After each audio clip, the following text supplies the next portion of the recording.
अगर जरूरी है तो वो ट्रैफिक और जल जमाव से मुक्ति, कि जनता जिस चीज के लिए वोट दी हुई, कोई ऐसी दल नहीं है जो जनता की अपेक्षा पे खरा नहीं उतरी है। समस्या जो है वो जल जमाव और ट्रैफिक की व्यवस्था तुलनात्मक दृष्टि से होता है। आज विकास किया हमने, ये काम किया, व्यवस्था हमको यहाँ उपलब्ध हुआ है जी, उसको सही से सुपरविजन करने वाला कोई नहीं है। भोजपुर जिला का आरा विधानसभा क्षेत्र, हमारे साथ डॉक्टर विजय कुमार गुप्ता है, जो पेशे से डॉक्टर हैं, सर्जन हैं, पीजी किए हुए हैं और जन स्वराज के स्टेट कोर कमेटी है उसके मेंबर हैं और यहाँ से दावेदार भी है। निश्चित तौर पे हर पार्टी अपने अपने हिसाब से सर्वे कर रही है और जो सर्वे में नाम आ रहा है वो कई नाम आ रहा है, लेकिन अगर प्रोफेशनल एक डॉक्टर की बात करें तो जो सबसे उभरता हुआ नाम आ रहा है वो डॉक्टर विजय कुमार गुप्ता है। बहुत कम उम्र में जो उपलब्धि हुई है, कहीं ना कहीं वो आम लोगों से जुड़ा रहने के कारण हुआ। इनसे जानेंगे कि आज भी आरा की मूलभूत समस्याएं क्या है। अभी जो यहाँ से विधायक है वो बीजेपी से है, डबल इंजन की सरकार में है और निश्चित तौर पे जो विकास यहाँ होना चाहिए शायद वो नहीं दिख रहा और यही कारण है कि प्रशांत किशोर ने लोगों को एक विकल्प दिया जनसुराज, और जनसुराज के आने से हर पार्टी में बेचैनी देखने को मिलती है। अगर आरा की बात करें तो सबसे बड़ी परेशानी कहीं ना कहीं व्यक्तिगत तौर पे जो गठबंधन या फिर एनडीए के लोग हैं वो डॉक्टर विजय कुमार गुप्ता को देख रहे हैं। उसका कारण है आम लोगों से जुड़ के रहना और यही कारण है कि सब लोगों की कोशिश रहती है कि किसी को मौका मिल जाए, लेकिन ऐसे लोगों को नहीं आना चाहिए जिसकी सभी स्वच्छ हो और राजनीति में कोई गॉडफादर न होते हुए भी एक मकाम हासिल हो। निश्चित तौर पे अगर ऐसे लोग चुनाव में आते हैं तो शायद जिनका यहाँ साम्राज्य स्थापित है उनके लिए काफी मुश्किल का सामना करना पड़ जाए। आप जनसुराज में हैं, आरा से दावेदार हैं, आज भी आपके आरा की सबसे बड़ी और गंभीर समस्या क्या है जिसका समाधान विगत कई वर्षों में नहीं हो पाया? सबसे पहले मैं आपके चैनल को बहुत बहुत धन्यवाद देता हूं कि आप इतनी गंभीर बातें आरा में आके और आरा के लोगों के बारे में आप जानना चाहा और विगत 35 साल से जो स्थिति बनी हुई है जी, उसके पहले भी स्थिति कुछ और होंगी, लेकिन उसके बारे में चर्चा मैं इसलिए नहीं कर रहा हूं क्योंकि 1990 से पहले राजनीतिक परिप्रेक्ष्य को बहुत ज्यादा मैं समझ नहीं पा रहा था जी। लेकिन 1992 में मैट्रिकुलेशन के समय जब एक बिहार में बहुत बड़ी व्यवस्था परिवर्तन हुई थी जी, जिस समय का बदलाव था कि कैसे समाज के शोषित वंचित वर्ग इस समाज में अपनी बात खुल के रख पाए जी। और मैं चूंकि जनसुराज पार्टी से हूं इसीलिए कोर्ट में अपने नेता और जनसुराज के संस्थापक सूत्रधार जो कह ले प्रशांत किशोर का बात करता हूं कि जनता जिस चीज के लिए वोट दी हुई, कोई ऐसी दल नहीं है जो जनता की अपेक्षा पे खरा नहीं उतरी है। क्योंकि उस समय की ये मूलभूत समस्या थी कि कैसे वंचित शोषित वर्ग समाज में अपने आप को एक समरसता के साथ उच्च वर्ग के साथ या समाज में जो कहें एक बेहतरीन माहौल में रह रहे हैं लोग उनके सामने अपनी बातों को रखे, और ये चीज लालू यादव ने दिया।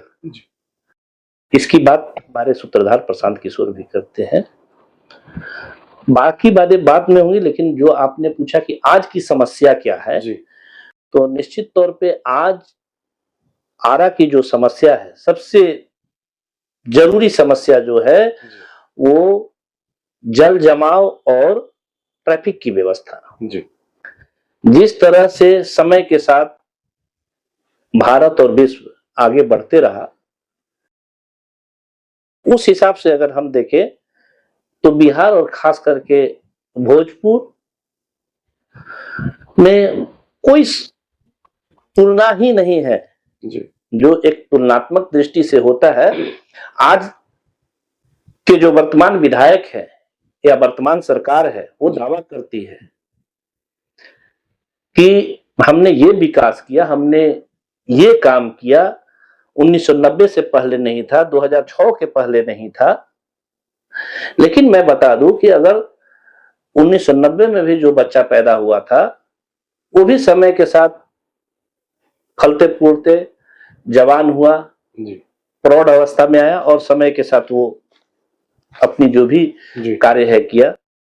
तो कुछ एक चीज होता है जो एक नियत गति से चलता है, वो खुद ब खुद होता है, लेकिन जिस रफ्तार से सारी दुनिया और भारत के अग्रणी राज्य अपनी चाल चल रहे थे, उसमें बिहार और खास करके हमारा आरा बहुत पीछे रह गया। आज भी आपके आरा में स्वास्थ्य और शिक्षा डिरेल हो चुका है। आप पेशे से डॉक्टर हैं, भली भांति समझ सकते हैं, ना तो शिक्षा की स्थिति अच्छी है, ना ही स्वास्थ्य की व्यवस्था है। क्या मानते हैं आप, जो प्रशांत किशोर वादा करते हैं उसको जमीन पर उतारा जा सकता है क्या? बिल्कुल, मैं आपको एक बात बता रहा हूं कि सारी समस्याओं का हल जो है जी, वो हम अगर बात करें आरा की, तो सर्किट हाउस में बैठ के नहीं किया जा सकता है जी, और विधानसभा में बैठ के नहीं किया जा सकता है। अर्थ की बात और नीति और नियत की बात में बहुत फर्क है जी। बहुत सारी ऐसी समस्याएं हैं कि अगर आपके नेतृत्वकर्ता आपके बीच में उपलब्ध रहे और सुगमता से अपनी बातों को जनता के सामने रखे, तो बहुत सारी समस्याएं जनता खुद ब खुद सुलझा लेती है। स्वास्थ्य की और शिक्षा की बात आप कर रहे हैं कि आरा में स्थिति क्या है जी। इंफ्रास्ट्रक्चर के हिसाब से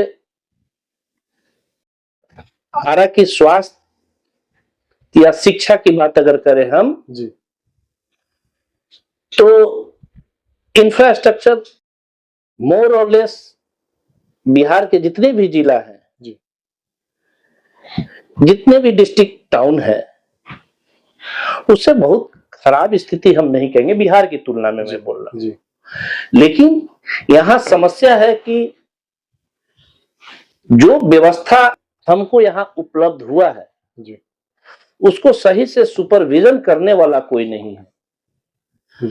अगर कोई एक समस्या होती है तो किसी तरह से उस पे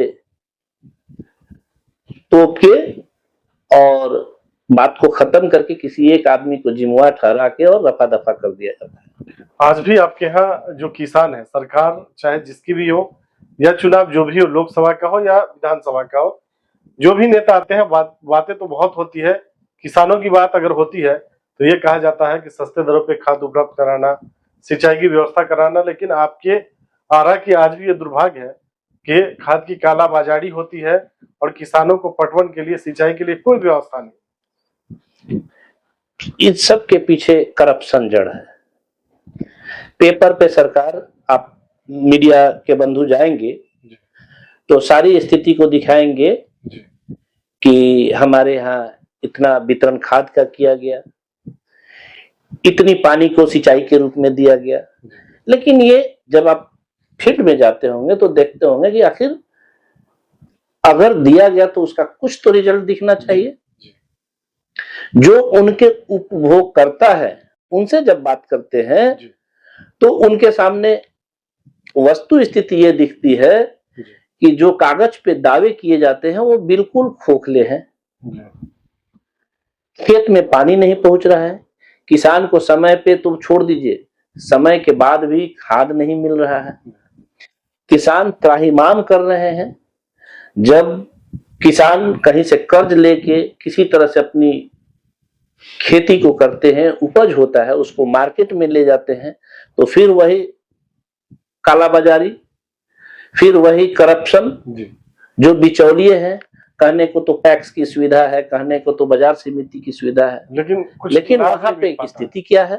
कोई लाभ नहीं मिल पाता, कोई लाभ नहीं। और ये लाभ नहीं मिल पाने का कारण है कि सरकारी तंत्र के साथ साथ जो भी यहाँ के नेतृत्व करता है उनको एक सुपरविजन का पॉलिसी रखना चाहिए था, एक थर्ड पार्टी वेरिफिकेशन होना चाहिए था कि सरकारी तंत्र का भी जो काम है वो केवल रूम में बंद होके हो रहा है या स्थल पे जाके निरीक्षण करके हो रहा है।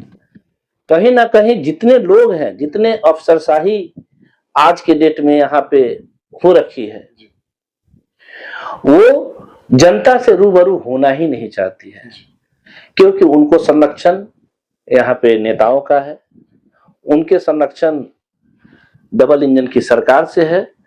अगर डबल इंजन की सरकार नहीं है तो फिर महागठबंधन के सरकार से है। आज तक यहाँ की जनता दो ही ग्राउंड पे गोल पोस्ट है जी। बीच में कुछ नहीं है। एक साइड महागठबंधन, दूसरे साइड एनडीए। ये पहली बार बिहार के लिए है कि जब कोई एक तीसरी शक्ति, और वो संकल्पित है कि हम अगर सरकार में आ रहे हैं तो फुल मेजोरिटी के साथ आ रहे हैं, और जनता जो कि आज मन बना चुकी है। क्योंकि डेवलपमेंट या जितनी करप्शन की बात आप कर रहे हैं, जब तक सरकार को स्वतंत्र रूप से कार्य करने को जनता मौका नहीं देगी तब तक विकास संभव नहीं। हम लोगों की सहयोग और शुभकामनाएं आपके साथ है। पार्टी अगर आपको सिंबल देती है और जनता मौका देके आड़ा का विधायक बनाती है, तो चुनाव जीतने के बाद आपकी पहली प्राथमिकता क्या होगी? चुनाव जीतने के बाद मेरी पहली प्राथमिकता, अगर आरा की दृष्टि से बात करें, क्योंकि दो विजन होता है, हमारे नेता बिहार को एज ए होल देखते हैं, लेकिन चूंकि हम आरा के लिए हैं तो एक तो संकल्पित है कि आरा को कैसे सुंदर और सौंदर्य से परिपूर्ण बनाए। इसमें सबसे पहला अगर जरूरी है तो वो ट्रैफिक और जल जमाव से मुक्ति। दूसरा चीज, इस आरा में केवल एक मैदान है, रमना मैदान, जिसमें आरा रूरल और आरा अर्बन दोनों लोग समान रूप से इसको उपभोग करते हैं। तो मेरी प्राथमिकता होगी कि इस रमना मैदान का, अगर मैं सरकार में हूं और हमारे को इस तरह का मौका मिल रहा है, तो रमना मैदान का अल्टरनेटिव जितने भी यहाँ पंचायत हैं, जितने भी वार्ड हैं, पहले तो प्रयास ये होगा कि सब जगह एक एक इसका अल्टरनेटिव एक छोटा प्रारूप हो। अगर ये संभव भी नहीं है तो कम से कम 4-5 वार्ड पे एक ऐसा जगह हो जहां 4-5 वार्ड के लोग, जहां 2-3 पंचायत के लोग पहुंच सके। तो पहली प्राथमिकता हमारी ये 3 चीज होगी। सड़क जहां ट्रैफिक की बढ़िया व्यवस्था हो, नाली जहां जल जमाव से मुक्ति मिले, और तीसरा कि खुले रूप पे लोग अपनी सांस ले सके, और उसके लिए कम से कम आरा के एक छोर से दूसरे छोर न जाना पड़े। चलिए सर, हमसे बात करने के लिए बहुत बहुत धन्यवाद।